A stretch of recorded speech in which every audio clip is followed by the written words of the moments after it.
Hi, this is George, and you're watching The Return of the King channel. In 2004, an asteroid was discovered that will miss colliding with the Earth by about 19,000 miles. That's about 2.4 times the diameter of the Earth, less than 10% of the distance to the Moon. It's about 4 football fields in diameter. They named the asteroid Apophis. Apophis is the ancient Egyptian spirit of evil, darkness, and destruction, a malevolent force that cannot be stopped, according to legend. When the asteroid made its most recent flyby in March of 2021, astronomers were able to take very precise measurements of its orbit and have determined that there is no risk of collision for at least a century, or so they say. If the last 4 years have taught us anything, it's taught us don't believe what the government or legacy media tells you. They have an agenda, and it's not about telling the truth.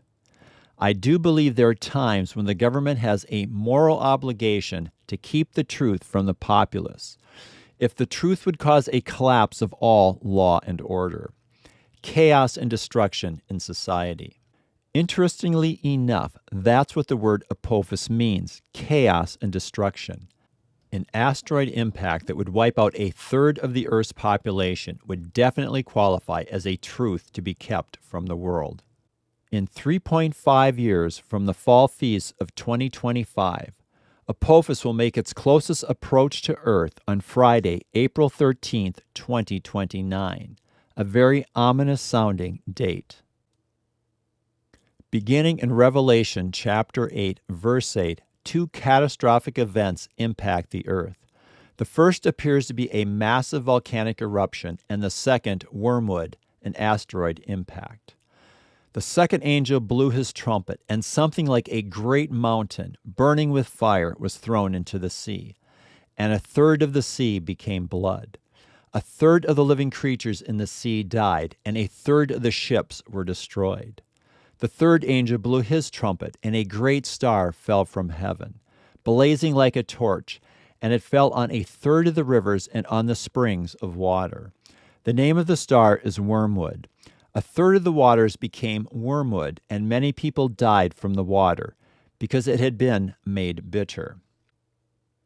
In April of 2019, Tom Horn, at around 2 a.m. in the morning, has a dream or vision that he describes as a hyperdimensional reality of a massive rock impacting the Earth and the damage that ensues.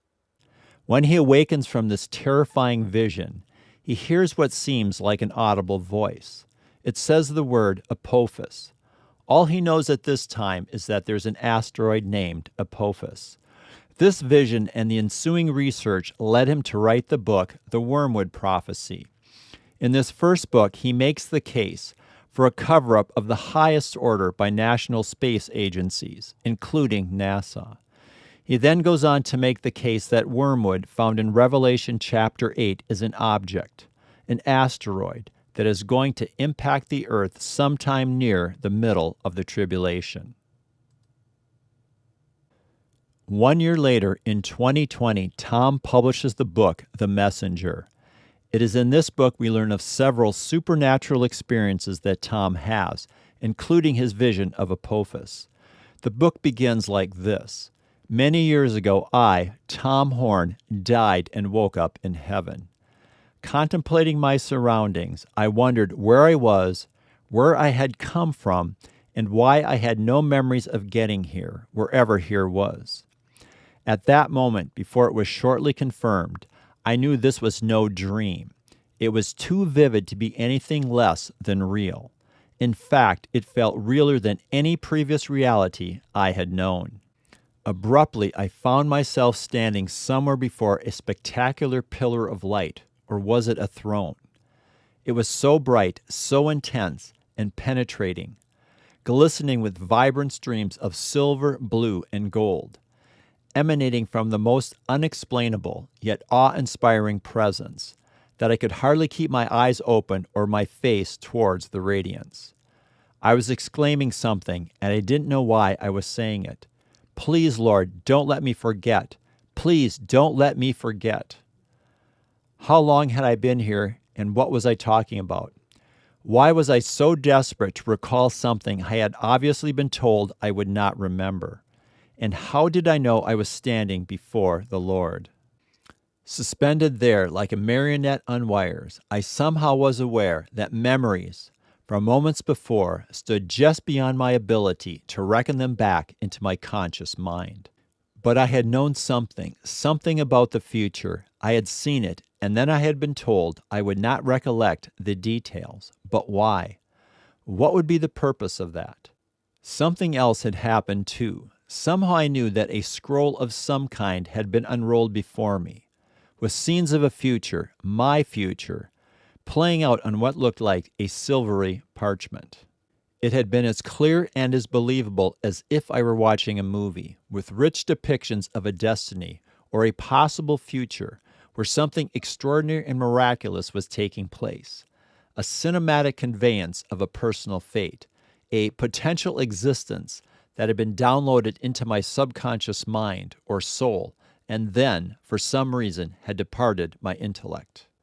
My thoughts raced, and I started to repeat, "Lord, please don't let me forget." But I stopped short, as just then a deep, still, small voice countered, "You will not remember, and it's time for you to go back now." Then I heard a thunderclap, and I found myself falling backward, drifting swiftly, as if I had been dropped out of an airplane window or let loose by some heavenly hands that had been holding me above, my arms and legs gliding up and down now against a cloudless sky. As I fell, I gazed unblinkingly upward in amazement. The brilliance that had just been in front of me was moving rapidly away into the distance, yet I wasn't afraid. A high-pitched whistling sound began rushing in around my ears, and I thought it must be the air carrying me aloft as I plummeted toward the earth. A moment later, I watched as the oddest thing happened. The roof of my house literally enveloped me as I passed effortlessly through it. And then it felt as if I had landed on my bedroom mattress with a thud. I sat straight up, took a desperate, shuddering, deep inhalation, and slowly let it out, realizing that something extraordinary had occurred. Wherever I had been, whatever I had seen, I was back now to the so-called real world. And this material substance straightaway felt far less authentic to me than the other place I had been.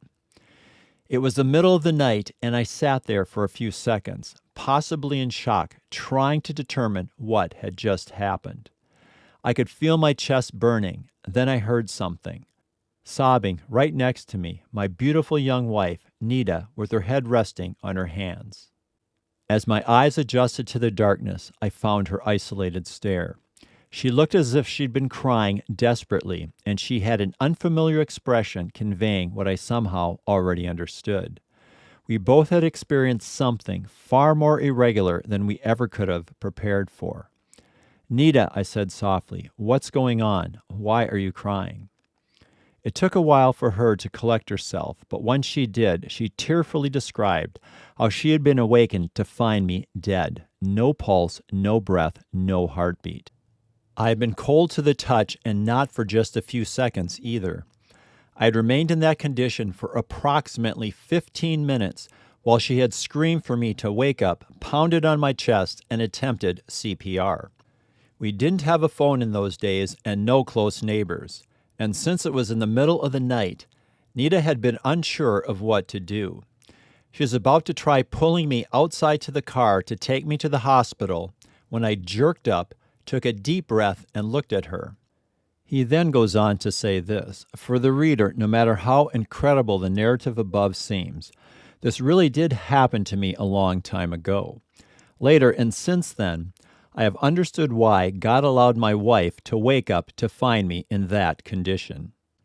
Without her eyewitness account that night, uncertainties about the supernaturalism of the experience undoubtedly would have crept into my mind over the years.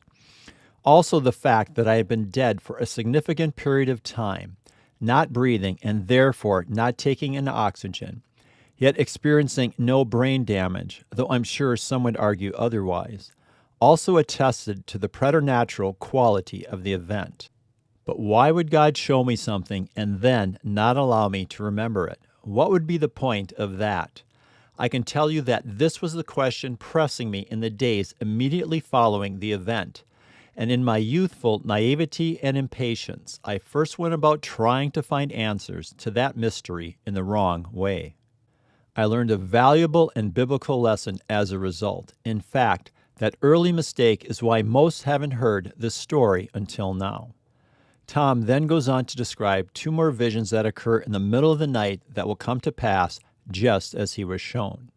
I'm not sure how this experience plays out for others, but several times in my life, and at times completely unexpected, always at night when I'm asleep, I have been jolted from bed with an extraordinary glimpse that I believe is taken from that original storyboard God gave me years ago, and about which I begged him not to let me forget.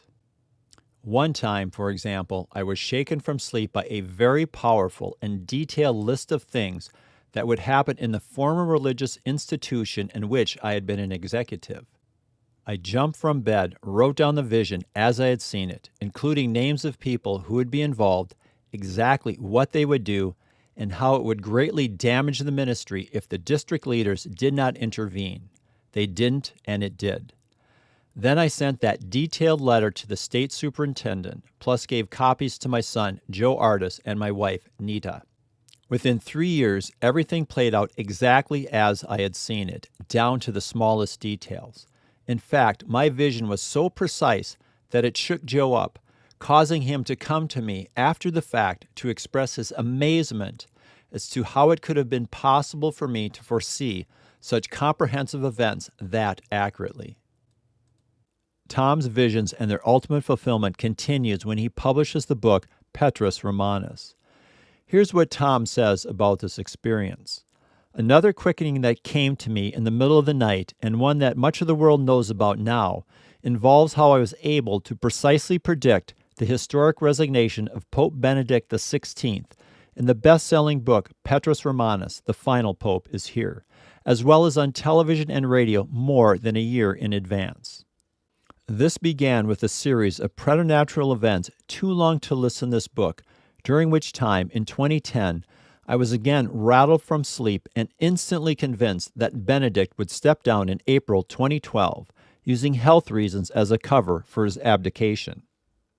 I went on television and radio and out on a limb, quite frankly, in 2011, as the book Petrus Romanus was being written and rushed through editing, typesetting, and print so that it could be in stores before the anticipated resignation of the Pope. We even wrote specifically on page 470 of that work that the Pope would step down in April of 2012. As the year 2012 came and went, and neither Pope Benedict nor the Vatican made any announcement that he was stepping down, I thought that perhaps for the first time since I had woken up in heaven years earlier, the sealed Job-like instructions mechanism either had not worked or I had been mistaken. Yet, as the months passed, I somehow remained convinced that I had seen the vision correctly. I would email friends and say, "It's not over till it's over," while at the same time saying to myself, "What are you talking about? Benedict is still the Pope." Then something happened that the world knows about now. On February 28, 2013, at 8 o'clock p.m., the resignation of Benedict was announced by the Vatican, which immediately gave the New York Times an interview in which it made the astonishing admission: Pope Benedict had secretly and officially resigned to select members of the Curia in April of 2012, just as I had said he would. This was immediately confirmed by Giovanni Maria Vian, the editor of the official Vatican newspaper, La Osservatore Romano, who wrote that the Pope's decision had been taken many months ago, after his trip to Mexico and Cuba ended in March 2012, and had been kept with a reserve that no one could violate, meaning it was to remain top secret and was to be known only to a handful of trusted Vatican cardinals until preparations for Benedict's housing and the public announcement was ready. Since no pope had resigned in nearly 600 years, and everyone had been saying I was crazy because popes do not resign, they die in office, this revelation was astounding, and media everywhere went crazy. My office phone didn't stop ringing for weeks, with top media from around the world, including Rome, wanting to interview me to ask me who my insider at the Vatican was. Even fake news, CNN, begged me to come on their program, which I declined. The History Channel pleaded with me to participate in a special series, which I also declined. But why am I talking about this now? Is it so I can pat myself on the back and brag about how accurate my prediction was? Not at all. Continuing now to quote Tom from his book, The Messenger, he goes on to say this: I'm raising this issue because early in 2019, the phenomenon happened again, and this quickening was the most vivid and terrifying of all such ecstasis yet. So I would beg the reader, given that, so far, these visions have been extraordinarily accurate and stated publicly beforehand against all odds, I pray that you will consider what was published in the Wormwood Prophecy, Charisma House, December 3rd, 2019, involving the newest spectacular revelation. Like usual, I had gone to bed one evening in April of 2019, not anticipating anything unusual, when, at around 2 o'clock the next morning, I awoke in a hyperdimensional reality and saw in the heavens above me what looked like a horned fiery serpent, hundreds of feet wide, plunging past the stars towards Earth at an incomprehensible speed. This terrifying monster seemed to be swimming across the sky, past the planets as it descended toward the Earth. Then, suddenly, my point of view shifted, and I was lifted above the massive object, only to realize it was not a dragon after all, but rather a very large rock. And the way it was rolling through space, it caused the light of the sun to glide over its contours, giving it the appearance of something undulating through space like a living thing. The next thing I knew, I was on a tall hill or mountain somewhere, surrounded by thousands of people. We were running, terrified, and people were screaming for God to deliver us from the menace barreling through the sky toward this planet. Moments later, I heard a deafening sound. It was as if the earth was splitting apart, the ground beneath our feet jerking violently, knocking us to the soil where we bounced viciously against the rocks, desperately reaching out for anything we could cling on to for stability. Somehow, I knew an asteroid had plunged into the Pacific Ocean, its massive form sending a sequence of tsunamis hundreds of feet into the air. As I glanced over my shoulder, I could see an overwhelming wall of water coming up over the hillside behind us. I perceived we wouldn't be able to escape. But then it was as if two very large hands slid under my arms, lifting me high into the sky, where, looking down, I watched in shock as people everywhere were swept away by astonishingly large waves slamming into coastal terrains as far as I could see. The atmosphere was simultaneously infused with scorched particles of aerosol and vapor, as a blistering culmination of moisture and extreme heat subsequently combusted into a series of high-velocity hurricanes. Tornadoes, volcanoes, and earthquakes seemed to be going off like fireworks with what were likely some of the 11 deadliest volcanoes on Earth. Those of the Cascadia region of the United States being triggered like dominoes, releasing so much debris into the sky that for about a week, darkness covered the heavens worldwide as the entire landscape was pounded by hurricanes and atmospheric annihilation circulating within the jet stream. By the time, days later, when the waters finally settled, storms subsided, and the sky grew clear, much of life on Earth was dead. When I awoke, I nearly fell out of bed. Grabbing for pen and paper to record what I had seen, I was unexpectedly interrupted by what seemed like an audible voice. It could have just been in my head, but it seemed spoken to me. The voice uttered a single word, Apophis. Now I knew there was an ancient Egyptian god of chaos and enemy of light known by that name. I also knew that NASA had named an asteroid Apophis, but didn't know any details about it. I got out of bed and headed for my computer to begin research on this particular space rock. I also didn't anticipate that a year-long investigation would ensue that ultimately would lead me to uncover evidence of a cover-up by NASA, ESA, the European Space Agency, and other space organizations involving the likelihood of Apophis impacting the Earth in less than 9 years from now, Friday, April 13th, 2029.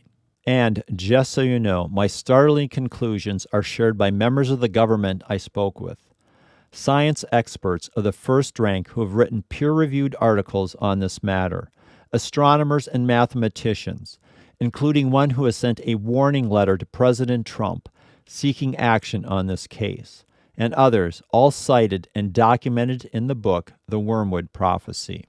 But the mystery of that revelation has gotten deeper since I wrote Wormwood. And it wasn't until after that book was in print and I was doing media interviews on its claims that the biggest revelations involving Apophis came to light. Those secrets are what this new book is about, and involve why I am now calling Apophis the messenger. The transmission it is bringing with it will soon unveil one of the scariest and strangest wonders connected to Bible prophecy.